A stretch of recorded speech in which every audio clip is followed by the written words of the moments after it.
I'm ridiculously excited because Adobe Lightroom Classic 13 has introduced something brand new that is going to change the way that I can edit color forever. And I'm going to be showing you how this new tool works today.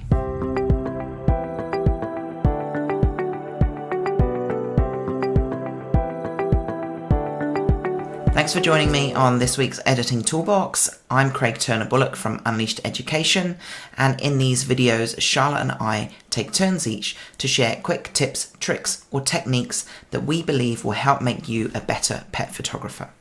Today, I'm talking about the new feature, Point Color, in Lightroom Classic. Let's get stuck straight into this. I want to show you how amazing this tool is. So I'm just working on this image that I took during our Style Lab retreat in Iceland recently.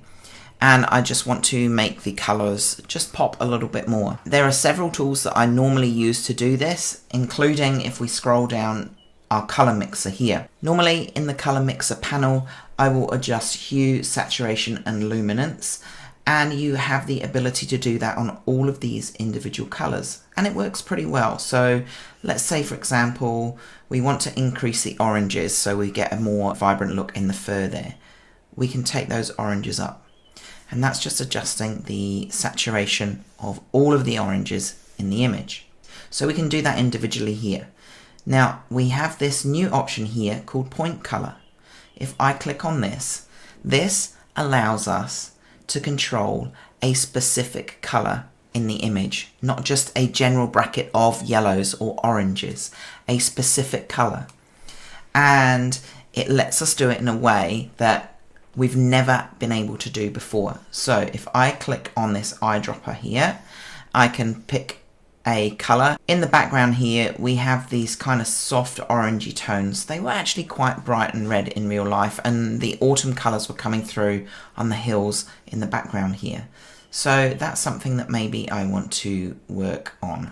So let's pick this color here. Now we've got the color plotted out on this graph. If we go left and right, that's going to allow us to change the hue.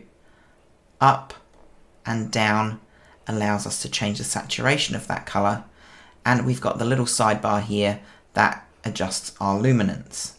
What we also have is sliders here that give us a little bit more control and fine-tuning. But the most exciting thing about this tool is that we also have options within the range. So I'll get into that in a moment, but let's just get these colors where I want them to be. So definitely want to bring this hue over a little bit more into the oranges. I want to see a bit more red coming through here and a little bit more orange overall. You can even take that saturation up some, and I don't think we need to play with the luminance on this. So let's take a look at the range now. The range is going to show you what is happening with the amount of color that these adjustments that we've just made are changing. So I'm actually just going to put that up to 100%. It's showing us there all of those colors that we have got included there. But what is really fantastic is that we can change the hue, saturation, and luminance ranges. So we can individually change how all of these adjustments are affected over these three properties of color. I can move this slider to shift the hue.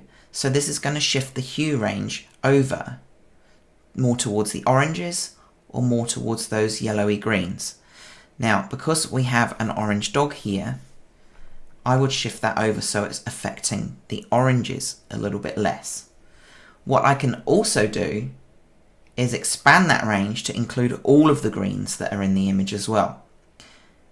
Then we have these arrows at the bottom, and that is affecting our feathering. So if you see there, as I increase that closer to the bar, our feathering is getting pretty hard. If I pull that all the way out, the feathering of the color is much softer. We can do that for hue, range, and saturation. I know that these colors are not particularly saturated here, so I can expand this range to include the less saturated versions of those tones that I've picked for this specific color. And again, I can adjust the feathering. So maybe I don't want it quite to affect the darker areas as much. That is affecting what's happening on the dog too. And then you can change for the luminance range as well. Now I know again that these luminance values here are quite light, so probably I want to include all of those lighter luminance ranges, but maybe I don't want to include so many of the darker ones. And I don't really want to include the darker ones in my feathering either. So I can just adjust those sliders and arrows to suit where I want. This is a total game changer. The next thing that's really exciting about this is that we can do this to an unlimited amount of color. So let's take that picker again, and let's take that blue in the ice. Now I can really up the saturation of that blue, and I can increase that range to 100%. And let's put that through into those lighter saturation ranges and to those lighter luminance ranges as well. So I've made a few subtle color adjustments there that really make impactful difference to the way color is represented in my image. And I can take this more extreme if I want to, but I don't want to do that because of the dog. And you've heard me talk about how color is affecting the dog a little bit already, but this is the most exciting part of this tool for me. It is also now available in masks. So if I want to select the sky or select the subject, I can do that. So, well, let's just select the sky first. And now I can scroll down through the masking options, and here we have point color. If I do exactly the same thing, I can grab some of this kind of middle bluey kind of color, and I can play with the hues, saturation, and the luminance of these colors. And now I can also apply those color adjustments to a broader area of the hue, saturation, and luminance range. I probably want to include more of those ranges, but I don't really want it to blend into those darker tones. I can control that, and again you can see on the color graph there what is being affected and how much color is included. So this tool is fantastic. Now if I go select subject, again I can pick those reddy oranges and I can change them. They're probably a little bit red, so let's bring that back into the more orange tones, and they might even be a little bit saturated now because of what I've done with the previous adjustments. I can bring those back down, and I can change the luminance values there as well. Let's bring that all the way up so we get our maximum range of options for that color. And again I can just shift. Now there's not too much lightness that I want to change here, so let's go into those darker areas though, and let's change that feather a little bit there. Same with the saturation range. I want to really just affect the areas of that color that are the most saturated, so let's just bring that feathering up a little bit.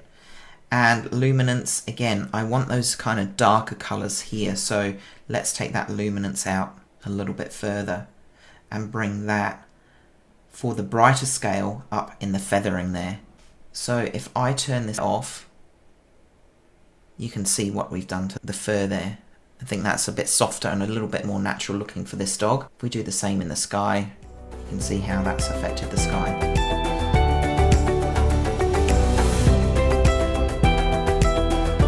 This really isn't a one-size-fits-all kind of tool. It is completely flexible.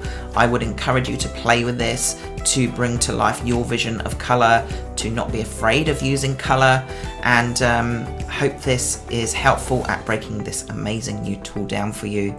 I will see you again in another editing toolbox very soon. In the meantime, if you have any questions, just hit me up in the comments, and don't forget to like and subscribe to our channel for more of these videos. See you all soon.